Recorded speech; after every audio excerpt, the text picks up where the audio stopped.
Então, como estávamos falando, ah, essa parte final, então, eu vou trabalhar com vocês as excludentes e culpabilidade. Mas para a gente poder compreendê-las, é mais fácil se vocês tiverem em mente os elementos da culpabilidade. O que eu quero dizer com isso? Trabalhar com as excludentes significa que nós vamos trabalhar sempre com aquilo que retira algum dos elementos que compreendem a culpabilidade.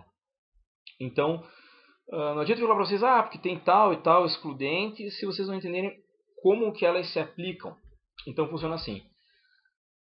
Como nós temos três elementos, imputabilidade, potencial consciência de licitude e exigibilidade de conduta diversa, é sobre cada um desses três que nós teremos a aplicação das excludentes, ou seja, cada uma delas sofrerá então a sua retirada por alguma situação dogmática ou não. Primeiramente, vamos olhar. O código, na verdade, não segue uma lógica só. Eu vou fazer a explicação para vocês com base nos artigos do código, conforme também segue a partir do seu slide número 18. Mas eu não quero seguir para vocês assim, que vocês pensem que é só porque está no código que acontece isso. Não é, porque na verdade são questões de construção histórica da dogmática penal e são coisas que teriam, mesmo diante da própria inexistência do código, seria possível aplicá-las, porque são regras que valem para toda a ciência de direito penal, tá certo? Mas diante do princípio da legalidade, claro, é que tem essa ideia, né? O que eu quero dizer com isso que não teria é porque algo comentei com vocês um dia assim que suponhamos, né, que houvesse revogação de toda a parte geral do Código Penal, a ciência da dogmática penal é tão avançada, já mas tão avançada, que ela se sustentaria ainda assim, tá? Mas não estou dizendo que é por conta disso que teria exclusão, é só porque um comentário para poder compreender só o campo de fala que eu estou abordando. Mas vamos lá, então, as primeiras excludentes que eu gostaria de trabalhar com vocês dizem respeito à imputabilidade, né? Ou melhor dizendo, é quando nós não temos a imputabilidade, que seria a inimputabilidade. Só que para a gente poder entender isso aqui, faz-se necessário que nós compreendamos o primeiro elemento, que é o artigo 27, tá, do Código Penal.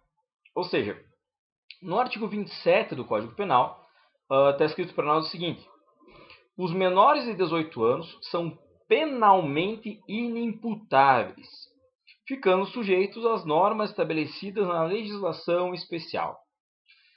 Primeiramente, a gente precisa compreender que esse fenômeno da idade penal pode ser definido para nós em razão de três critérios. Conforme consta para você no teu slide 18, nós podemos ter um sistema chamado biológico, um sistema dito psicológico e um sistema chamado biopsicológico. Tá? Costuma-se dizer que o sistema biológico seria aquele tão somente que se atrela ao critério cronológico ou etário, que o sistema psicológico seria aquele que se vincula tão somente aos aspectos de cognição e forma como o agente pode compreender aquilo que está acontecendo, né? O que geraria para nós uma eterna discussão sobre quando eu tenho capacidade de compreensão daquilo tudo que acontece, né? Isso é bastante curioso, porque agora que veio à tona até a discussão sobre a PEC 171, se deveria ou não ocorrer a redução do marco penal da Constituição, que é o mesmo, obviamente, né, do Código, se isso seria possível ou não. Observem que toda vez que a gente fala que um adolescente é capaz de compreender esse fato penal por ele praticado, nós estamos sempre numa linhagem assim, de senso comum muito simples, sabe? É muito comum, infelizmente, nós temos esse senso comum, desculpem o pleonasmo, né? Mas é muito assim, do cotidiano que, infelizmente, as pessoas queiram ter expressão sobre tudo, né? Como diz o professor Hamilton Bueno de Carvalho, o imbecil precisa de certezas, né? E imbecil é aquele que acha que pode opinar sobre tudo e está na moda a pessoa querer falar sobre tudo que envolva o direito penal. E as maiores, algumas, né? Não vou dizer as maiores, mas algumas das maiores idiotices que nós professores, pesquisadores do direito penal sempre ouvimos é justamente no campo da redução do morado penal, sabe? São argumentos assim, completamente idiotas. Como, por exemplo, um que fala assim se houver a redução do marco penal, os traficantes, grandes criminosos, organizações criminosas, vão parar de selecionar aí os menores de idade para serem seus aviõezinhos ou então para atuarem como seus coautores, o que é uma tremenda idiotice, porque se você abaixa o marco, consequentemente a criminalidade, se ela agisse de forma tão racional sobre isso, ela baixaria o marco conjuntamente. Então isso é um argumento muito falacioso. Há uma obra específica que foi organizada pelo professor Paulo César Busato, na qual até eu posso fornecer para vocês alguns dos artigos. Há artigos de alguns professores da casa, como eu e o professor Pedro Luciano, na qual a gente comenta vários problemas dogmáticos e você baixar o marco do critério etário. De qualquer forma, a escolha do código ela é simultânea, ela não é só psicológica, ela não é só biológica, ela é biopsicológica. É importante frisar isso porque o marco de 18 anos é uma construção não trazida tão somente de forma isolada, assim, não teve um autor que deu um estralo e falou assim, vai ser 18 anos, não é isso. Se vocês forem observar, existe todo um estudo da pedagogia e das ciências de ensino, tanto da andragogia quanto outras formas de didática, que fizeram um sistema escalonado de ensino educacional e educação. Ou seja, nós temos um marco que começa lá a partir dos 5, 6 anos, alguns estados têm marcos de 6, outros permitem a partir de 5, há alguns que já chegaram a ter marcos de 7 anos para a chamada primeira série. Agora, com antecipação de um ano, com a criação de 9 anos de ensino fundamental, ela antecipou mais um ano, então de 5, 6. E você vê que existe um sistema escalonado de idade, ou seja, não é feito porque deu entre aspas, né, um perdido, né, que alguém achou que não realmente vai ser o marco tal. Então o que existe aqui para nós é justamente um marco escalonado etário, assim, não é do nada que se tira esse marco etário, o qual segue as orientações de organismos internacionais como a ONU e a OIT. A OIT foi o primeiro órgão internacional a se manifestar sobre questões de direitos de preservação das chamadas crianças e não adolescentes, por uma razão simples. Para os institutos internacionais, essa subdivisão entre adolescentes e crianças é inexistente, porque para as portarias da ONU, todo menor de 18 anos ele é uma criança e não um adolescente, digamos assim. Uma divisão interna é essa do direito. E que nós temos no nosso ordenamento, justamente quem tem a idade abaixo dos 18 anos, acaba sendo considerado aí o adolescente, e que se praticar um crime, não responde pelo crime, mas responde pela prática de um ato infracional. E isso sofrerá as medidas socioeducativas, que correspondem às penalidades previstas no Estatuto da Criança e do Adolescente, cuja medida socioeducativa mais grave é a medida de internação, que pode durar até 3 anos. Até no meio dessas confusões todas dos projetos de reforma de natureza penal, houve uma PEC que, na verdade, primeiro foi um projeto de lei, depois acabou convertendo-se juntamente a PEC, que era uma proposta oriunda do senador José Serra, do Estado de São Paulo, o qual propôs a ampliação da medida socioeducativa de internação para até 10 anos, o que é um verdadeiro absurdo, é uma forma de reduzir a moralidade penal de forma paralela, de cruzado, é tão inconstitucional quanto reduzir a moralidade penal. Mas isso é uma conversa para outro dia, né? Fica só aí a indicação para vocês da leitura, e quem quiser aí eu posso fornecer esses textos para vocês terem uma aprofundar maior a reflexão sobre o tema, tá certo? Então, reiterando, o sistema biopsicológico afirma que não basta somente a pessoa ter 18 anos, é preciso que ela tenha também a capacidade cognitiva completa.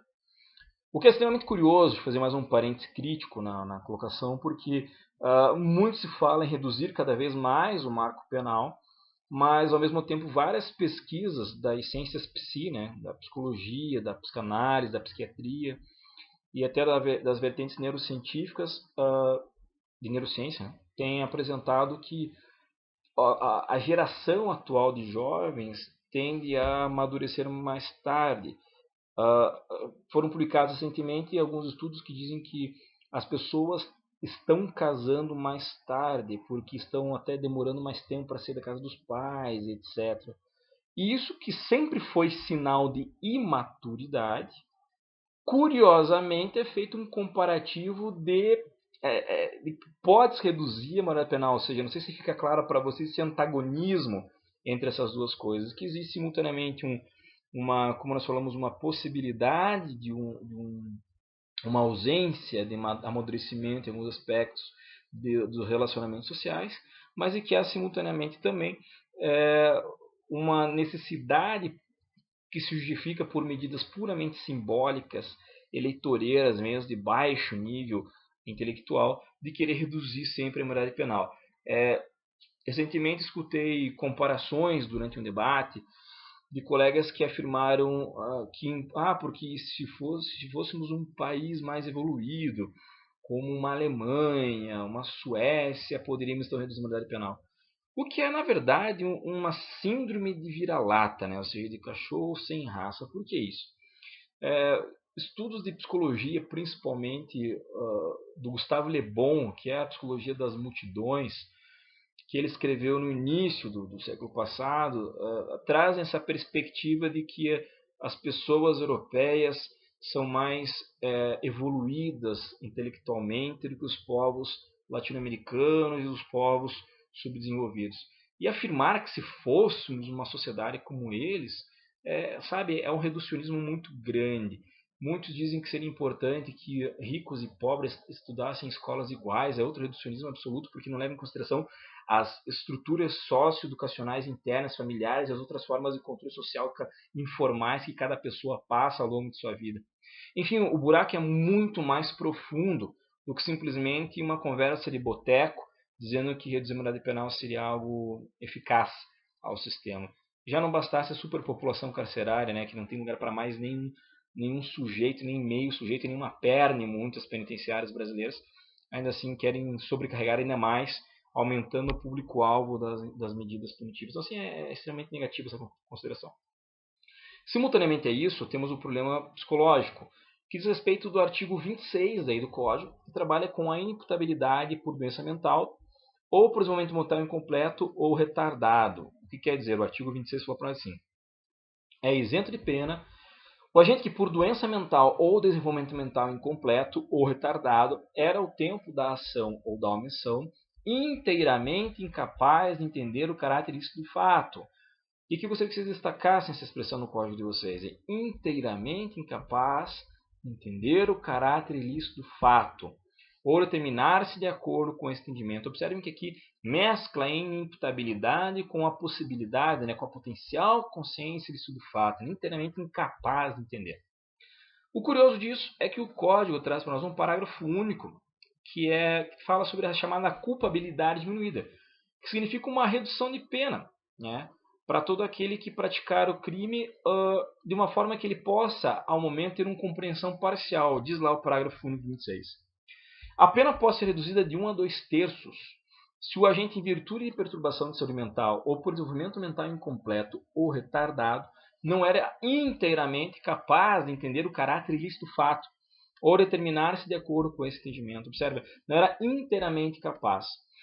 Observem que é importante que, enquanto a menoridade, ou seja, o marco etário de 18 anos, ele é aprovado simplesmente por documento, né, ou seja, pela identidade, por ter trabalho, certidão de nascimento, a questão da incapacidade psicológica, ela precisa ser comprovada, marquemos aí, por um instrumento processual chamado incidente de insanidade mental, né? Ou seja, é por meio desse incidente, dessa perícia que se prova que a pessoa não goza de toda a plena capacidade.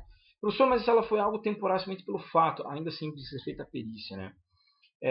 Há uma discussão sobre várias formas de como isso pode acontecer, de como poderia ser parcial ou não, mas temos aí o foco central que é por capacidades reduzidas, que poderiam ser, por exemplo, uma pessoa criada no meio do nada e que ela não tem a mesma cognição própria dos regramentos sociais. Isso seria uma forma de redução de pena. Observem, tem a punição, mas de forma reduzida. Certo?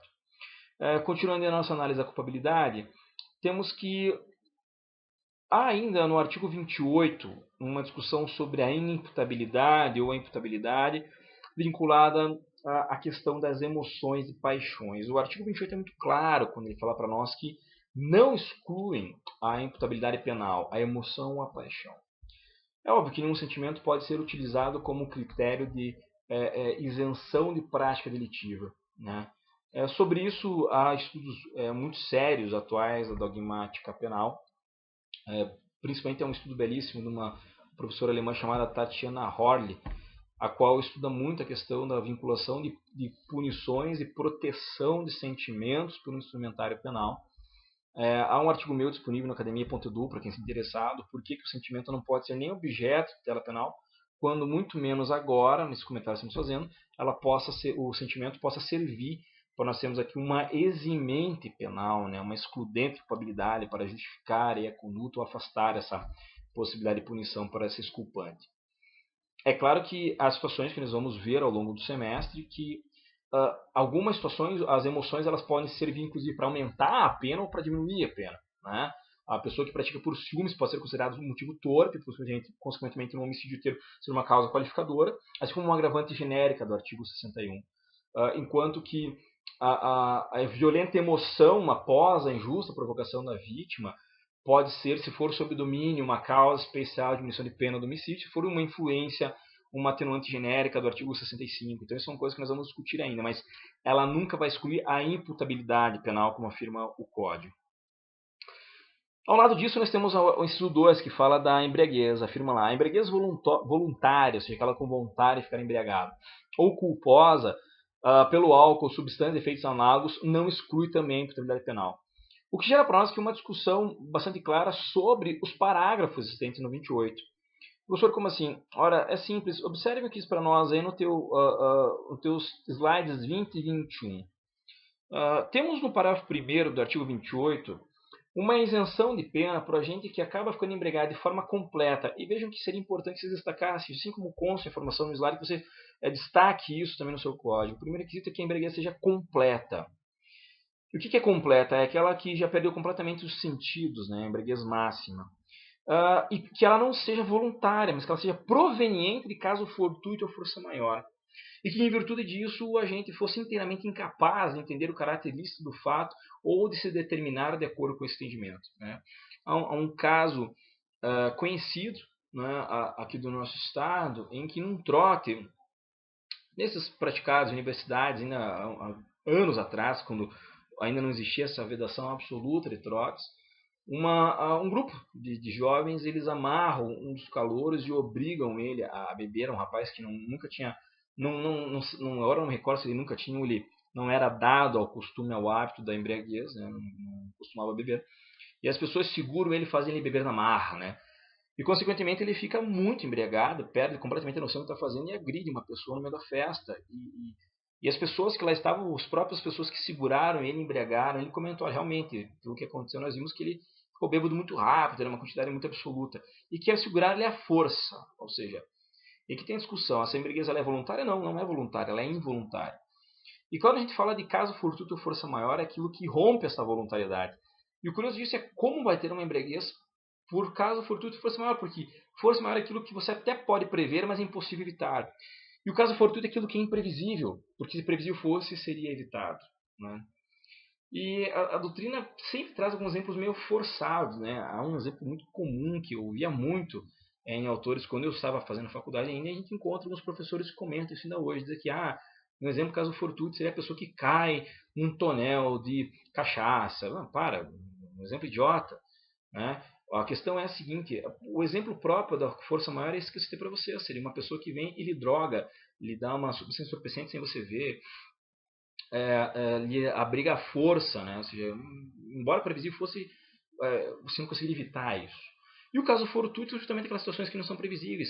O exemplo mais atual que nós temos tido pela doutrina e até alguns casos práticos, até com alguns julgados citados pelo nosso tribunal, de pessoas que acabam somatizando. Por exemplo, a pessoa estava acostumada sempre, possui o hábito de tomar sempre 2, 3 cálices de vinho, mas no determinado dia tomou um calmante e esqueceu completamente, e mesmo assim toma o vinho e fica embriaguez de forma absoluta. Observem que a questão aqui é que a embriaguez foi total, mas essa embriaguez total não foi no caso de uma vontade, porque ele acabou exagerando na dose, algo que pode somatizar aí. Até porque, como sabem, o álcool ele não é que ele corte, ele potencializa o efeito, né? Ele é potencializado o efeito por algumas substâncias. Né? Então, por isso, pode sobrecarregar o fígado e pode ter essa potencialização dos efeitos. Tá? Então, isso teria essa isenção de pena, né? De responsabilidade e imputabilidade. Já no parágrafo 2º, afirma-se que se for oriunda de caso fortuito ou força maior, não for total essa incapacidade de compreender, vai ser uma redução de pena de 1 a 2 terços, ou seja, também precisaria ser feita a perícia para discutir ou até mesmo prova, né, dessa forma de relacionamento, se existiu ou não aí a incapacidade plena.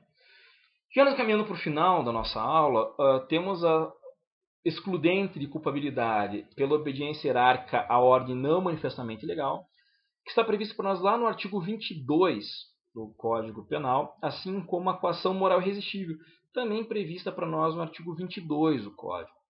Observem que ali fala o seguinte, artigo 22. Se o fato é cometido sob coação irresistível ou em estrita obediência à ordem não manifestamente legal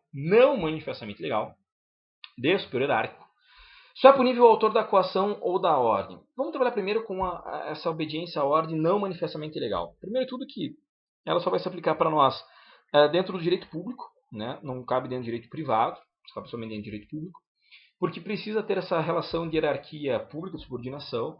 Né? Primeiro que saia uma ordem de quem é o superior para o subordinado, que essa ordem seja ilegal, mas que ela tenha uma aparência de legalidade. Né? Um exemplo que poderíamos pensar aí, imaginemos um estagiário de fórum que tenha lá um cartorário, um técnico, um analista, ou até mesmo um magistrado, né, que lhe dê um comando para fazer algo e a pessoa, justamente por desconhecer aquilo que ela está fazendo, pratique que na verdade era um comando de um ato ilegal, como por exemplo a emissão de uma certidão falsa ou algo do gênero. Não é a pessoa que executa isso que responde, ela tem uma exclusão de culpabilidade. É curioso marcar aí no caderno de vocês que se essa ordem for ilegal de forma manifesta, isso vai ser uma atenuante genérica prevista no artigo 65. Tá? Uma redução de pena, o sujeito é punido e tem uma redução de pena, mas se ela não for, se você não tiver como compreender de forma assim fácil a ilegalidade disso, do ato, então você tem aqui a exclusão da culpabilidade. Muito bem. Aí a penúltima que eu gostaria de falar com vocês é a coação moral irresistível, que é a primeira parte justamente do artigo 22. E é importante a gente mencionar que a coação moral irresistível é aquela que nós temos sob a aplicação sobre vamos dizer assim, a aplicação psicológica do agente. Né? O exemplo tradicional na doutrina, para vocês recordarem, é quando o gerente de banco chega em casa, tem um assaltante apontando uma arma para a cabeça do filho dele e faz com que ele saia dali e vá para o banco para buscar dinheiro. Né? Esse é o exemplo tradicional. A coação moral irresistível ela se classifica, ela se caracteriza por justamente ser uma coação não sobre o corpo da vítima, no sentido de que uma conduta imediata a ser praticada, mas que seja obrigatoriamente uma coação psicológica. Há uma diferença entre aquilo que nós chamamos de coação física e coação psicológica. A coação psicológica atua diretamente na psique do agente, ou seja, né, na sua capacidade, sobre o seu temor, enquanto que a coação física é sobre suas condutas. Exemplo, se eu estou com uma faca nas costas de uma pessoa e mando ela sacar um dinheiro de outra pessoa ou fraudar um documento, ela está numa coação física, porque eu estou no momento da construção física sobre ela. Mas se eu mando uma foto do filho dela, por exemplo, com uma mira de revólver, né, com uma mira assim, de alvo para disparo, digo, assine ou fraude aquele documento para mim, que eu vou realizar fraude do documento para mim, né, que eu vou, senão eu vou matar seu filho, seria uma coação moral irresistível, seria essa a diferença entre si. Embora há precedentes do STJ que reconheçam que a coação moral irresistível pode ser sobre a própria vítima, por exemplo, eu te espanco para você fazer algo para mim, mas por medo que você me denuncie para a polícia, eu te ameaço de te espancar novamente para você continuar fazendo isso para mim. Num primeiro momento, a agressão física seria justamente a coação física, e a qual exclui a conduta. Né? O agente não tem conduta, ele é mero objeto de realização da conduta, ele é um instrumento de realização de conduta para mim. E na segunda, que seria sobre o psicológico, ela seria então um meio para realizar, a qual então exclui a culpabilidade. E por fim, para a gente encerrar, o artigo 21 do Código Penal, que trabalha com a proibição inevitável no seu caput. Diz o seguinte, né? O desconhecimento da lei é inexcusável. Ninguém pode dizer que desconhecer a lei facilite ou diga que ele não pode sofrer crime. Né? O erro sobre estudo fato, se inevitável, isenta de pena. Se é evitável, poderá diminuí-la de 1/6 a 1/3. Agora, como é que eu faço, professor, para poder enxergar se é evitável ou inevitável? Melhor dizendo, professor, me dá um exemplo de erro proibição sobre estudo fato. O exemplo tradicional é aquele, né, que o pessoal sempre fala, os livros sempre falam, né, que o sujeito que viesse da Holanda ou da Jamaica e trouxesse cannabis em sua mochila. Esse exemplo é muito forçado, talvez, para os dias atuais. Né? A gente precisaria atualizar esse contexto com outras formas de exemplo, como poderia ser uma operação, caso concreto de São Paulo. Esse sujeito comprou uma mira de alta precisão para aquelas arminhas de airsoft, né? Ainda na época era paintball, e mandou entregar na sua casa em São Paulo. Na verdade era uma viseira de uso restrito. Bom, ele mesmo falou na compra, não sabia, então aqui se caracterizava claramente ali a coação, perdão, desculpa, o erro sobre isso do fato, né? É claro que, se evitável, será algo que ele poderia ter essa informação, né? E que meio óbvio, né? Mas como ele viu o site de compra americano, acho que poderia ser. Mas é óbvio que aqui nesse caso poderia até discutir se seria um caso evitável ou inevitável. Me parece mais até que seria mais evitável, porque quem manuseia arma sabe que no nosso estado não é permitido, no nosso país, perdão, não é permitido esse comércio em forma tão simplificada como é nos Estados Unidos. Então, obrigatoriamente, ele acabou, então, teria uma isenção, uma redução de pena do que uma isenção. Agora, mas como eu vou discutir isso, né? Como que eu vou saber? Pelo parágrafo único 21, que é um artigo que a gente pode discutir até a capacidade de redação dele. É um artigo do professor Alaor Leite, no livro em homenagem ao professor Juarez Santos, que é um artigo muito bom. Se tiver interesse, posso passar para vocês depois. No qual ele comenta justamente o artigo 21 em seu parágrafo. Eu falo assim, né? Considera-se evitável o erro se o agente atua ou se omite sem a consciência da ilicitude do fato, quando lhe era possível, nas circunstâncias, ter ou atingir essa consciência. O que a gente quer dizer? Se ele poderia ter o cuidado de se informar sobre o fato. Por isso aqui a famosa e célebre frase do professor Fioricino, ou seja, como é tão difícil provar isso, então na dúvida que seja em favor do réu, ou seja, na dúvida que se considere que o erro ele era inevitável. Por tal razão, diz o professor Juarez, bitola larga, ou seja, um espaço largo de aplicação para o erro inevitável e um espaço pequeno, né, se for para o erro evitável, ou seja, para o que é o difícil, né, de acontecer, que seja amplie e justamente por razões de dúvida em favor do réu. Bom, pessoal, era isso que eu tinha para conversar com vocês nessa aula de hoje. Peço desculpas mais uma vez pelo método inovador, tecnológico, né? Agradeço a professora que acompanhou vocês aí na exposição. Os slides estão também no sistema dual para vocês. E agradeço. Na próxima aula nos encontramos e vamos ver aí se as dúvidas, por favor, anotem e repassem para mim elas, que a gente sana em sala de aula, tá certo? Um abraço, até mais.